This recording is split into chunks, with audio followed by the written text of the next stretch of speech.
नमस्कार, स्वागत है आप सभी का। खबरें अभी तक देख रहे हैं आप और मैं हूं आपके साथ नासिर कुरैशी।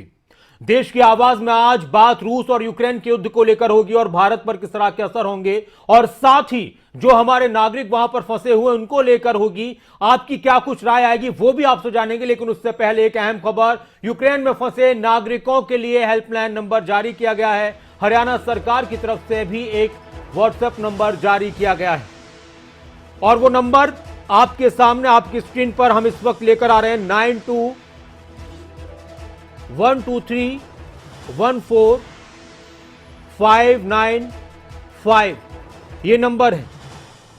इस नंबर पर संपर्क कर जानकारी दी जा सकती है अपने बारे में। हेल्पलाइन नंबर के तौर पर भी इसको इस्तेमाल किया जा सकता है। हरियाणा सरकार ने एक व्हाट्सएप नंबर जारी किया है यूक्रेन में फंसे लोगों के लिए। एक बड़ी और एक अहम खबर। और जिस तरह से दो देशों के बीच इस वक्त युद्ध छिड़ चुका है, इसका असर पूरी दुनिया पर भी धीरे धीरे होगा। और ये लेटर जारी किया गया है, ये पत्र जारी किया गया है, नंबर जारी किया गया है, हेल्पलाइन नंबर जारी किया गया है केंद्र सरकार की तरफ से भी और हरियाणा सरकार की तरफ से भी। और खबरें अभी तक पर यूक्रेन में फंसे एक भारतीय छात्र मारूफ ने आंखों देखी सच्चाई बताई। यूक्रेन में धमाके भयंकर हुए हैं, सरकार हमें निकाल सकती है, हमारी जान को खतरा है। जो छात्र मारूफ है उनका कहना है कि रात को अचानक से ब्लास्ट हुए। यूक्रेन में भारत के काफी लोग फंसे हुए हैं। अगर भारतीयों की तादाद की बात करें तो कम से कम 18,000 लोग यूक्रेन में फंसे हुए हैं। और जो छात्र है मारूफ, एक बार उनकी जुबानी सुन लेते हैं कि किस तरह के वहां पर हालात थे और क्या कुछ वहां पर लोग जो फंसे हुए वो महसूस कर रहे हैं। उसके बाद आपकी राय क्या कुछ निकल कर सामने आएंगी, सवाल आपके सामने लगातार चलता रहेगा।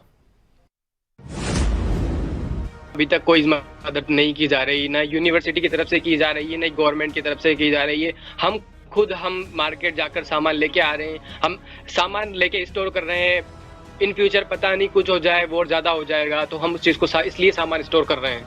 यहाँ पर जो गवर्नमेंट स्टोर है उनपे सामान है, बट धीरे धीरे उनपे जितना भी होगा उन्होंने स्टोर कर रखा है वो धीरे धीरे खत्म हो जाएगा। बिकॉज यहाँ की यूक्रेनियन पीपल भी स्टोर कर रही है सामान, क्योंकि वॉर बढ़ सकता है, बढ़ेगा, क्योंकि आज धमाके इतने बहुत भयंकर हुए हैं।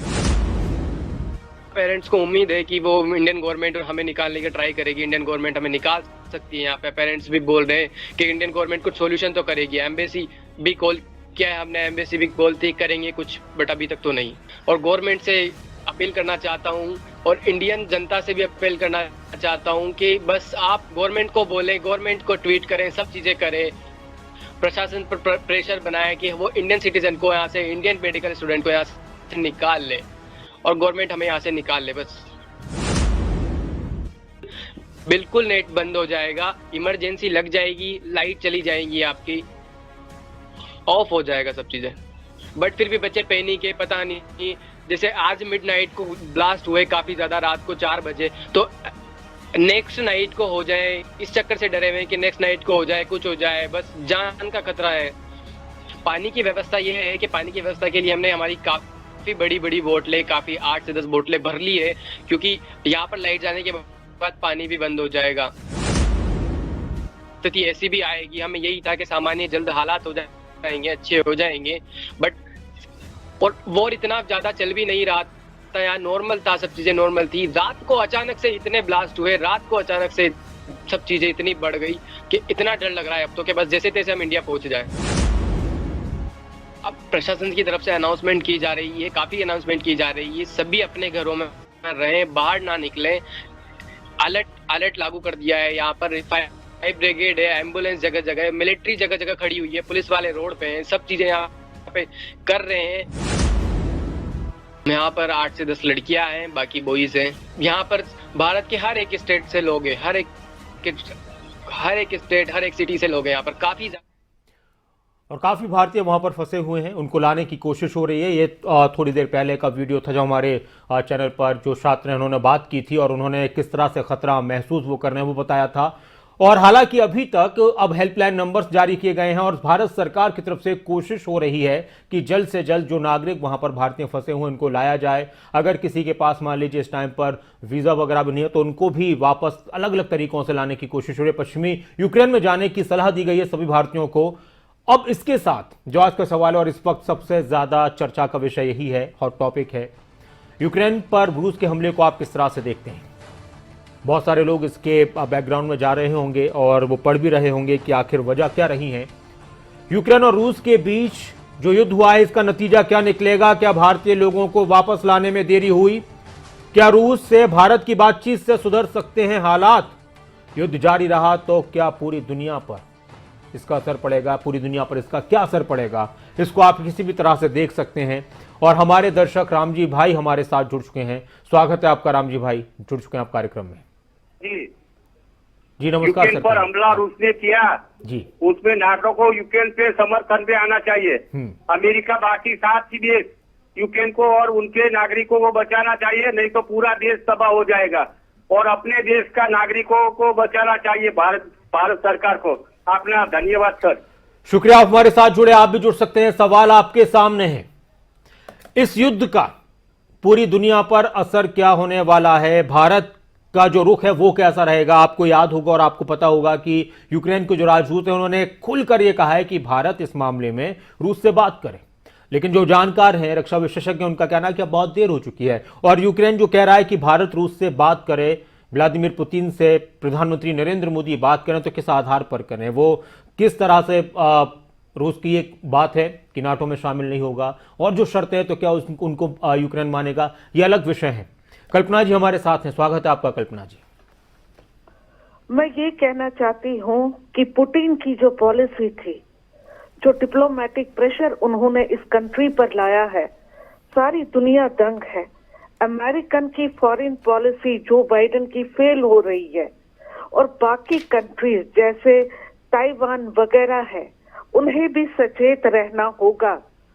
अभी हमारे कुछ स्टूडेंट्स वहां पर हैं, इमरजेंसी मीटिंग होनी चाहिए जो हमारा फॉरेन मिनिस्ट्री है, और किसी तरीके से इन बच्चों को वापस लाना, चाहे हमें पुतिन से भी बात करनी पड़े, क्योंकि डिप्लोमेटिक प्रेशर भी ला सकते हैं हमारी गवर्नमेंट जी। अभी भारत एक देश है, किसी की साइड नहीं ले रहा है, तो उनको चाहिए कि हमारी जो ये विदेश मंत्रालय है, उनको चाहिए कि इन बच्चों को वापस लाने में काफी जल्दी करे, क्योंकि हालात खराब है। पुतिन की तो वैसी ही पॉलिसीज हैं जैसी हिटलर की थी वर्ल्ड वॉर सेकेंड में, वो सारी दुनिया चाहते हैं। इसलिए सब देशों को, जितने भी देश हैं, अमेरिका, ग्रेट ब्रिटेन, फ्रांस वगैरह, इन सबको एक होना चाहिए और इनका मुकाबला करना चाहिए। शुक्रिया, आप हमारे साथ जुड़े। आप भी जुड़ सकते हैं। अभी जो बड़े बड़े देश हैं वो भी बातचीत की बात कर रहे हैं। ब्रिटेन कह रहा है, बोरिस जॉनसन कह रहे हैं कि नाटो को जल्दी आपात मीटिंग बुलानी चाहिए, भारत भी बातचीत के लिए आए। बहुत सारे देशों की बात हो रही है। अमेरिका पहले ही चेतावनियां देता रहा, लेकिन रूस ने किसी की नहीं मानी। और वहीं रूस का यह दावा है कि यूक्रेन के सैनिक, जो लगातार अपडेट्स आ रही है, इस मामले में हम लगातार एक चीज पर नहीं रुक सकते क्योंकि बहुत सारी अपडेट्स आ रही हैं, तो रूस का यह भी दावा है कि अब यूक्रेन के सैनिक हथियार डाल रहे हैं। ओडेसा जो शहर है यूक्रेन में, वहां पर रूस का झंडा फहरा दिया स्थानीय नागरिकों ने। इस तरह की खबरें भी लगातार आ रही हैं। कुलदीप जी हमारे साथ हैं। जो सवाल है कि क्या इसका असर पड़ेगा पूरी दुनिया पर? जी कुलदीप जी। नमस्ते खान साहब। जी नमस्कार, कहिए। मैं इसके बारे में ये बोलना चाहूंगा, जो यूक्रेन ने, जो क्या नाम, रूस ने जो यूक्रेन पे अटैक किया, ये काफी दिनों से इसके ऊपर आक्रमण करने की कोशिश कर रहा था। और अगर ये युद्ध होता है तो क्या, जैसा कि सेकंड वर्ल्ड वॉर में 1939 से 45-46 में हुआ, उसी तरह की तबाही चंद दिनों में ही हो जाएगी। हमारा जो हिमाचल के 7 बच्चे वहां फंसे, तो मैं माननीय मुख्यमंत्री श्री जयराम ठाकुर जी से और भारत के जो लोग फंसे हैं, माननीय मुख्य प्रधानमंत्री श्री नरेंद्र मोदी से अनुरोध करता हूँ कि वो जल्दी से जल्दी विदेश मंत्रालय से और मिलकर इमरजेंसी मीटिंग बुला के वहां से बच्चों को सुरक्षित और वो सुरक्षित बात लाएं। धन्यवाद जी। शुक्रिया, आप हमारे साथ जुड़े। आप भी जुड़ सकते हैं और हमारी भी अपील है और हमें उम्मीद भी है कि हमारी सरकार जल्द से जल्द अपने नागरिकों को वापस लाने की पूरी तैयारी कर रही होगी और कर रही है, और जल्द से जल्द जो भारतीय नागरिक वहां पर फंसे हुए हैं उनको लाया जाएगा। लेकिन इससे पहले कुछ खबरें ये भी आ रही थी कि वहां से जो आने का जो किराया था, फ्लाइट्स का किराया था, उसको बहुत बढ़ा दिया था। तो इस तरह की चीजें भी नहीं होनी चाहिए, हालांकि अब ये चीजें गुजर चुकी हैं। कैप्टन जसपाल जी भी हमारे साथ हैं, स्वागत है आपका कैप्टन साहब। डॉक्टर साहब राम राम। राम राम सर, कहिए। इसकी जड़ में है कबीर का दोहा, निंदक नेड़े राखिए, अब कुटीर आंगन बिन जल बिन सावन के करे सुहाय। मतलब जी। अगर आप अपने क्रिटिक्स को अपने पास रखेंगे, आपकी ये दिमागी हालत नहीं होगी। अगर उनको 100 मीटर दूर बिठा के पूछेंगे आप बोलो किसी में हिम्मत है बोलने की, तो फिर ऐसे ही फैसले होंगे जो विनाशे काले विपरीत बुद्धि, इसकी बहुत ज्यादा कीमत देनी पड़ेगी। लेकिन जहां तक यूक्रेन का सवाल है, वो रशिया का मुकाबला नहीं कर सकता। वहाँ के नागरिक वगैरह जो हैं वो अपने आप ही जो है वहाँ की फौजें हथियार डाल देंगी, इसमें कोई शक नहीं होना चाहिए। जहाँ तक हिंदुस्तान का सरकार के एक्शन लेने की बात है, अभी जो कल आदमी वापस आए थे उन्होंने कहा साहब हमारे से 3 गुना किराया लिया गया जी। सरकार यहाँ आती है, उनकी टिकट उनके नंबर सरकार के पास है। एयर इंडिया को बोलें कि उनको जो है बिल्कुल जो 2/3 किराया वापस करें, वरना ये लूट में सरकार शामिल हो गई है। नमस्कार, शुक्रिया आप हमारे साथ जुड़े। तो दर्शक हमारे ये कह भी रहे हैं कि जिन लोगों से ज्यादा किराया वापस लिया गया है उनका किराया भी वापस किया जाए और जल्द से जल्द लोगों को वापस लाया जाए। रूस में यूक्रेन में जो फंसे लोग हैं भारतीय, उनको भी अपनी सरकार पर उम्मीद है और जो देश में उनके परिवार वाले उनको भी उम्मीद है कि हम उनकी सरकार सभी लोगों को सुरक्षित वापस भारत लेकर आएगी। बलदेव जी हमारे साथ हैं, स्वागत है आपका बलदेव जी। के बारे में कुरैशी जी ये कहना चाहूंगा, पहले तो हमारे नागरिकों को उचित किराया पर वापस लेना चाहिए और उसके बाद जहाँ तक ये हमले की बात है तो रूस ने ठीक किया है, क्योंकि अमेरिका वहाँ यूक्रेन में जाके अपनी वो सेना का वहाँ अड्डा बनाना चाहता था जिससे रूस को खतरा होता। तो अगर इसी तरीके से हिंदुस्तान को भी जैसे रूस ने किया है अपना कश्मीर और जो ये चीन ने और इन्होंने हमारा इलाका कब्जा किया हुआ उसको छुटाना चाहिए। जैसे रूस ने किया है वैसे ही भारत को भी पाकिस्तान के खिलाफ करना चाहिए कि पाकिस्तान हमेशा चीन को वहाँ वो कर रहा है ताकि कल को हिंदुस्तान के ऊपर दबाव पड़ता रहे। तो ये बिल्कुल ठीक किया है रूस ने कि अमेरिका की दादागिरी को चैलेंज किया है उसने, और इसलिए वैसा ही काम हिंदुस्तान की सरकार को करना चाहिए कि रोज रोज ये कि आज पाकिस्तान ने इतने हमारे सैनिकों को वो कर दिया, आज इतने, तो ये एक दफा ही ये क्यों नहीं कर दिया जाता। जैसे रूस को जब ये लगा कि हमारे ऊपर आने वाले टाइम में अमेरिका रूस के लिए खतरा होगा तो उन्होंने यूक्रेन के ऊपर कर दिया और वहाँ की जनता भी ऐसे ही पाकिस्तान की जो ये जिसको आजाद कश्मीर वो बोलते हैं वहाँ की जनता भी हिंदुस्तान के साथ है, तो क्यों नहीं ये करते। तो मैं ये शुक्रिया आप हमारे साथ जुड़े। और प्रेम जी हमारे साथ हैं, स्वागत है आपका। प्रेम जी क्या कहेंगे? नमस्कार सर। नमस्कार प्रेम जी, कहिए। सर ये बच्चों को छात्रों को वहाँ से लाने में थोड़ी देरी हो गई क्योंकि 1 हफ्ता पहले वहाँ के एम्बेसी ने भी हेल्पलाइन जारी कर दी थी और सबसे डाटा ले लिए थे, लेकिन वो कह रहे थे देख रहे हैं किराया बहुत बढ़ा हुआ है। सर हमारी समझ में तो भारत को अपनी एक्स्ट्रा प्लेन युद्ध स्तर पर जैसे और कहीं काम होता है उस स्तर पर बच्चों को वहाँ से लाना चाहिए, क्योंकि पहले बच्चों को डर नहीं दिख रहा था इतना, लेकिन अब तो डर है। तो युद्ध स्तर पर उनको बच्चों को अपनी प्लेनें भेज के लाना चाहिए। किराया बढ़ जाए नहीं बढ़ जाए किराए को माफ कर देना चाहिए, ऐसी कोई बात नहीं है। दूसरी बात जो यूक्रेन की बात कह रहे हैं सर, इसमें तो 2014 से पुतिन साहब लगे हुए हैं कि और उन्होंने बिना बम बॉडी के 3 भाग कर दिए यूक्रेन के। अब जब उनको अपने रसा को वैसा का वैसा बनाना है, 15 डिवाइड जो कर दिए थे, 15 जो 200 इसमें 15 भागों में बांट दिया गया था रूस को, वो चाहते हैं कि रूस को पूरा बना ले। वो अपने देश की हिफाजत करने के लिए ये सब काम कर रहे हैं, वो करेंगे, आज उनके पास ताकत है। तो भारत वाले क्या बात करेंगे? भारत वाले अपने अंदरूनी कलह को ही खत्म कर ले तो ठीक है। और भारत की पूछ है कहाँ पे? भारत की कहीं पूछ नहीं है, मोदी जी की पूछ कहाँ है जो कि वो कर लेंगे कोई सेटलमेंट। चलिए शुक्रिया आप हमारे साथ जुड़े। आप भी जुड़ सकते हैं। राजदूत हैं यूक्रेन के, उन्होंने कहा कि भारत इस मामले में अपनी भूमिका निभाए, व्लादिमीर पुतिन से बात करें प्रधानमंत्री नरेंद्र मोदी। वो अलग बात है कि उनकी बात का अगर करते हैं तो क्या असर पड़ेगा। फिर भारत के सामने ये भी एक बड़ी बात है कि इधर रहें बीच में रहें, और इस वक्त बहुत सारे देशों के लिए बीच में रहने वाली संभावना बहुत कम हो चुकी है। यूक्रेन के साथ हैं या रूस के साथ हैं, इस तरह की अभी फिलहाल कोशिशें चल रही हैं तमाम देशों के बीच में। बहुत सारे देशों ने ऐलान कर दिया है, जैसे चीन की अगर बात करें उसने खुलकर साथ दे दिया है रूस का। भारत किस तरह से डिप्लोमेटिक तरीके से इस मामले में अपने आप को पेश करता है। लेकिन सबसे अहम बात, जो एक और अहम सवाल है कि हमारे जो नागरिक वहाँ पर फंसे थे उनको लाने में देरी हो गई, और इस देरी को आप किस तरह से देखते हैं? उमा जी हमारे साथ हैं, स्वागत है आपका। जी नमस्कार। जी नमस्कार मैम, कहिए। अब जैसे यूक्रेन भारत से मदद मांग रहा है, तो ये तो खैर हमें यूक्रेन की इस समय मदद नहीं करनी चाहिए, लेकिन ये मदद करनी चाहिए कि जो हमारे भारतीय नागरिक वहां पर हैं और बेचारे जो स्टूडेंट्स हैं उन्हें निकालने की कोशिश करें और अपना ये इस्तेमाल करें, अपने जो हमारे अपने हवाई जहाज है उनको इस्तेमाल करके उन पब्लिक को वापस लाया जाए। और बाकी रूस के साथ हमें उनके खिलाफ जाने की हमें जरूरत नहीं, क्योंकि रशिया हमेशा से हमारा साथ देता आया है। तो इसलिए बजाय इसके कि हम दूसरों के अंदरूनी मामलों में पड़े, हमारे साथ खुद पाकिस्तान क्या कर रहा है वो हमें सोचना है। हमें किसी जगह में नहीं जाना है, हमें सिर्फ अपने इलाके देखने हैं, अपनी जगह देखनी है। तो जो हमारी भारत सरकार है उनसे हमारी यही अपील रहेगी आपके माध्यम से कि जो हमारे बच्चे हैं वहाँ पर और जो हमारे नागरिक हैं उन्हें सकुशल वापस मंगवाया जाए और उनके ऊपर कोई बर्डन न डाला जाए इस समय की जीवत में। शुक्रिया, आप हमारे साथ जुड़े। और सूरज भान जी हमारे साथ हैं, स्वागत है आपका। सूरज भान जी नमस्कार। भाई नमस्कार जी, कहिए सर। युद्ध तो बिना हासिल लाता है जनाब।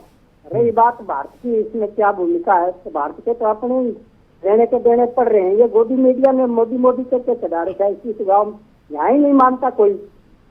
वैसे अंतर्राष्ट्रीय जो होता है संधि, उसके मुताबिक भारत को तो निष्पक्ष रहना चाहिए। भारत की तो उन्होंने सहायता की थी रशिया ने युद्ध में भी। तो मेरा तो मानना है पहले ये चुनाव छोड़ के भारतीय नागरिकों को अपने देश में ले आए, जो बच्चे पढ़ रहे हैं या कोई कारोबार कर रहा है। भारत में तो खोल दिया इन्होंने कारोबार। अगर इसमें अड़चनबाजी करेगा तो उनकी जान जाने का खतरा है। बाकी सरकार मुल्क से कुछ नहीं है जी। शुक्रिया, आप हमारे साथ जुड़े। आप भी जुड़ सकते हैं, सवाल आपके सामने है। और एक और दर्शक है हमारे साथ, कैप्टन साहब, कैप्टन जसपाल जी नमस्कार, स्वागत है आपका। डॉक्टर साहब नमस्कार। डॉक्टर साहब, बात यह है कि यूक्रेन जो है नाटो का मेंबर भी नहीं है। हाँ हाँ। और इसलिए मेंबर ना होने के कारण उसके साथ कोई कभी खड़ा नहीं हुआ, ना उसको वेलकम किया है जी। लेकिन इससे तेल गैस का जहाँ तक है इकोनॉमिक बहुत ज्यादा सेटबैक लगेगा पूरी दुनिया को और भारत को जी। 100 से ऊपर चली गई है, $120 से ऊपर पर बैरल चला जाएगा जी। तो ये जो है आज फिर ब्लड बात हुआ है शेयर मार्केट के अंदर। शुक्रिया, आप हमारे साथ जुड़े। तो इसका मतलब यह है कि अभी जो कच्चे तेल के दाम में लगातार बढ़ रहे हैं, इस युद्ध के बाद जो बड़े बड़े शेयर्स हैं वो भी गिर रहे हैं, बड़ी बड़ी कंपनियों को फर्क पड़ रहा है और कच्चे तेल के दाम बढ़ रहे हैं। पहले यूरोप पर इसका असर पड़ेगा। गैस की अगर बात की जाए, खासतौर से गैस को लेकर भी दिक्कत आएगी। और उसके बाद जाहिर सी बात है कि लंबी अगर ये लड़ाई चलती है तो पूरे दुनिया पर इसका असर पड़ेगा। यानी फिर महंगाई के लिए और तैयार रहना चाहिए लोगों को। और ये एक अच्छा कह सकते हैं लोगों के सामने एक्सक्यूज होगा। और एक बड़ी खबर इस वक्त, एक अहम खबर, भारत में यूक्रेन के राजदूत ने पीएम मोदी से अपील की है। उन्होंने अपील की है जिसके बारे में हम बता रहे थे। यूक्रेन के राजदूत ने पीएम मोदी से हस्तक्षेप की अपील की है, मांग की है, जिसके बारे में हम आपको बता रहे थे। रूस के साथ भारत के अच्छे संबंध हैं, रूस से बात करे भारत। लेकिन सवाल यह कि उस बातचीत का असर होगा या नहीं होगा इस टाइम पर जब लड़ाई शुरू हो चुकी है। पीएम मोदी रूस के राष्ट्रपति से बात करें। कल्पना जी हमारे साथ हैं, स्वागत है आपका। कल्पना जी, क्या कहेंगी? मैं ये कहना चाहती हूँ कि बातचीत करने में हर्ज ही क्या है। जब इंडो पाक वार हुआ था जी, क्या कोसिगिन ने दोनों देशों में सलाह नहीं करवाई थी 65 में? तो ये तो हो सकता है, लेकिन हमें सचेत रहना चाहिए चाइना से जी। चाइना रशिया का फ्रेंड है। आप मुझे बताइए, उइगर मुसलमानों के साथ वहाँ पर क्या जुल्म हो रहे हैं? ये चाइना कर रहा है ना, फिर उनको भी बेचारों को फ्रीडम मिलनी चाहिए। और दूसरी बात, ये जो भूटान है उसको भी हमें प्रोटेक्ट करना चाहिए, मिलिट्री ट्रीटी करनी चाहिए भूटान के साथ, क्योंकि चाइना इंडिया में इंट्रूड कर सकता है और भूटान से भी कर सकता है। अगर हम इस समय शय दे देंगे पुतिन को, ये बहुत पावरफुल हो जाएंगे। शुक्रिया, आप हमारे साथ जुड़े। और सोहन सिंह जी हमारे एक और दर्शक हैं राजस्थान से, स्वागत है आपका सोहन सिंह जी। हाँ नमस्कार जी। जी नमस्कार। हाँ, मैं यूक्रेन के बारे में बोल रहा हूँ। ये जो झगड़ा चल रहा है ना जी, मैं मेरी राय बता रहा हूँ कि भारत को बिल्कुल न्यूट्रल रहना चाहिए, क्योंकि झगड़ा बढ़ गया ना तो ये अमेरिका और वर्षे जिनका झगड़ा हो गया तो प्रॉब्लम सबसे बड़ी आएगी। चाइना इतना सशक्त हो जाएगा कि अपने सबसे बड़ी प्रॉब्लम क्रिएट कर देगी। बिल्कुल। तो न्यूट्रल रहकर काम करना और शांत, नहीं तो रशिया और अमेरिका लो जाएंगे और ये सबसे वर्ल्ड का पावरफुल बढ़ जाएगा। तो झगड़ा अपने तरफ से निष्क्रिय रहना चाहिए। शुक्रिया, आप हमारे साथ जुड़े। और इस वक्त जो न्यूट्रल वाली बात है, गुटनिरपेक्ष वाला जो एक माहौल होता है बने रहने का, वो कब तक हो सकता है? या तो ये युद्ध जल्दी खत्म हो जाए, या फिर अगर ये लंबा चला तो कहीं ना कहीं फिर पूरी दुनिया इसकी जद में आएगी। इससे इनकार नहीं किया जा सकता। फिर रूस भी देखेगा कि उसके साथ साथ कौन है, किस किस ने दोस्ती निभाई है। अमेरिका भी देखेगा कि कौन कौन उससे दोस्ती निभा रहा है, क्योंकि अमेरिका और रूस जिस तरह से दोनों ही महाशक्तियों की बात हो, अभी एक ही है, लेकिन रूस उस तरफ आगे बढ़ने की फिर से कोशिश शुरू कर चुका है। लेकिन सवाल यहाँ पर एक जो अहम है कि अगर भारत बातचीत करता है तो क्या इस तरह के आसार नजर आ रहे हैं, जिस तरह से बार बार रूस के जो यूक्रेन के राजदूत हैं उनकी तरफ से अपील की जा रही है। और एक और बात यह कि जब इतने दिन से माहौल ख़राब था, बातचीत चल रही थी, तो क्या हमारे जो नागरिक वहाँ पर फंसे हुए हैं उनको लाने में बहुत देरी हो चुकी है और उनसे किराए लिए गए, बहुत सारे बड़े बड़े किराए लिए गए, बढ़ा चढ़ा कर किराए लिए गए, वो किस तरह से आप देखते हैं? और एक और बात ये कि अगर ये लंबा युद्ध खिंचता है, बहुत सारे हमारे दर्शक हैं, बुद्धिजीवी हैं, तो आपको क्या लगता है कि इसका असर पूरी दुनिया पर क्या पड़ने वाला है? क्या हम उस तरफ ही देखें कि आप तीसरा वर्ल्ड वॉर है? वीरेंद्र जी हमारे एक और दर्शक हमारे साथ हैं, स्वागत है आपका। धन्यवाद जी कहिए सर, आप जुड़े कार्यक्रम में। जी कहिए। हेलो जी, आपकी आवाज आ रही है, कहिए सर। हाँ जी। अगर किसी से झगड़ा होता है तो उसके साथ देना चाहिए हमको, अमेरिका रूस का साथ देना चाहिए खुलकर। अच्छा। हाँ जी, किसी को अपना बनाओगे जब भी तो कोई अपना बनेगा। युद्ध तो होना ही है एक दिन ना एक दिन। जी सर, शुक्रिया, आप हमारे साथ जुड़े। और देखिए, बहुत सारे जाहिर सी बात है कि इस वक्त मंथन चल रहा होगा, बहुत ज्यादा सोचा जा रहा होगा कि अब क्या करें क्या ना करें। रईस जी हमारे एक और दर्शक हमारे साथ हैं, स्वागत है आपका रईस साहब। आप जुड़ चुके हैं रईस जी। जी, हमारी राय है सबसे पहले जो हमारे यहाँ के लोग हैं 18,000 उनकी तैयारी की जाए लाने की, सबसे पहले ये काम किया जाए जी। और ये जो है बातचीत से ही मसले का हल होगा, बातचीत होनी चाहिए। शुक्रिया, आप हमारे साथ जुड़े। बातचीत से मसलों के हल होने चाहिए और होते भी हैं, लेकिन यहाँ पर लगातार लंबे वक्त से बातचीत भी चल रही थी दोनों देशों के बीच, लेकिन वो आखिरकार युद्ध की शुरुआत हो चुकी है। कई शहरों में ये खबर आ रही है रूस के जरिए से भी कि कई शहरों में वहाँ के नागरिकों ने ही, यूक्रेन के नागरिकों ने ही रूस का झंडा फहरा दिया है। ये भी खबर आ रही है कि यूक्रेन की सेना ने हथियार भी डाल दिए बहुत सी जगहों पर। और ये भी खबर है कि यूक्रेन ये भी कह रहा है कि हम किसी से दबेंगे नहीं, हम मुकाबला करेंगे जमकर। वहीं दूसरे देशों में जो अलग अलग बड़े बड़े देश हैं, ब्रिटेन है, अमेरिका है, टर्की, अलग अलग देशों से भी अलग अलग तरह की अपीलें की जा रही हैं, भारत से की जा रही है। अब इस वक्त जो भारतीय नागरिक वहां पर फंसे हुए हैं, जाहिर सी बात है कि हर इंसान को, हर देश को अपने नागरिकों की चिंता होती है। तो जो फंसे हुए हैं उनको किस तरह से लाया जाए? अगर लड़ाई ज्यादा बढ़ती है तो कहीं ना कहीं असर भारत में 18,000 लोग तकरीबन फंसे हुए हैं, उन सभी के परिवार होंगे, करीब 15-16 हज़ार परिवार होंगे, उनके परिवार के लोग परेशान होंगे पूरे देश में। हरियाणा और हिमाचल के भी काफ़ी लोग हैं, यूपी और अलग अलग हमारे राज्यों के लोग फंसे। और हमें उम्मीद है कि जल्द से जल्द सरकार हमारे नागरिकों को यूक्रेन से वापस लेकर आएगी और सुरक्षित तरीके से वापस लेकर आएगी। और उम्मीद है कि ये दुनिया के ऊपर जो खतरा मंडराने लगा है, क्योंकि धीरे धीरे अगर लड़ाई बढ़ती रही तो कुछ न कुछ तरीके से दुनिया के बहुत सारे देश इस लड़ाई का हिस्सा बन जाएंगे, मजबूरी में भी, दबाव में भी, या फिर अपनी खुशी से भी। और उसका नतीजा सभी को भुगतना होगा, क्योंकि जब जंग होती है, युद्ध होता है, तो बहुत सारी जगहों पर असर पड़ता है। कहते हैं ना, जब मौसम तब्दील होता है, अगर किसी जगह बर्फ़ पड़ रही है तो उसकी ठंडी हवाओं से दूसरे इलाकों के मौसम ठंडे हो जाते हैं। तो इसी तरह से इसका भी असर होता है। जब युद्ध होता है तो बहुत सारे देश इसके चपेट में आते हैं और उनको इन्वॉल्व होना पड़ता है। उम्मीद है कि सरकार जल्द से जल्द जो हेल्पलाइन नंबर्स जारी किए गए हैं वो ठीक से काम करेंगे और जो लोग राब्ता कायम करेंगे उनको जल्द से जल्द भारत लाया जाएगा। सभी के लिए दुआएं हैं कि सब सुरक्षित अपने देश में लौटें और पूरी दुनिया के लोग सुरक्षित रहें। बहुत बहुत शुक्रिया आप सभी का इस कार्यक्रम में जुड़ने के लिए। इस कार्यक्रम में इतना ही, लेकिन खबरें अभी तक पर खबरों का सिलसिला लगातार जारी है। तमाम अपडेट्स के लिए आप देखते रहिए खबरें अभी तक और हमारे फेसबुक और यूट्यूब पेज से भी जुड़ जाएं। नमस्कार।